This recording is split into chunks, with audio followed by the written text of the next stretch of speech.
చేత, చిన్న చిన్న విభేదముల చేత దేవుని పనిని ఏం చేస్తుంటాం? ఆటంకముగా నిలబడుతూ ఉంటాం. దానివల్ల మనకి ప్రయోజనము ఇది. అందుకని అన్నాడు, సమాధానమును బంధము చేత. దేవునికి స్తోత్రం, హల్లెలూయా.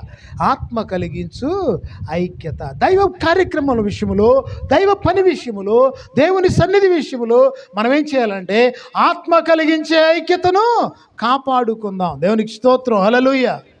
ఏం కాపాడుకోవాలి? ఆత్మ కలిగించు ఐక్యతను కాపాడుకోవాలి. అది కాపాడబడినప్పుడు దేవుని పని నిరాటంకముగా సాగిపోతూనే ఉంటుంది. హల్లెలూయా, హల్లెలూయా, హల్లెలూయా, హల్లెలూయా. ఎప్పుడైనా కానీ, ఎక్కడైనా కానీ దేవుని పనిలో నిరాటంకముగా సాగాలంటే ఏం కావాలంటే ఆత్మ కలిగించు ఐక్యత.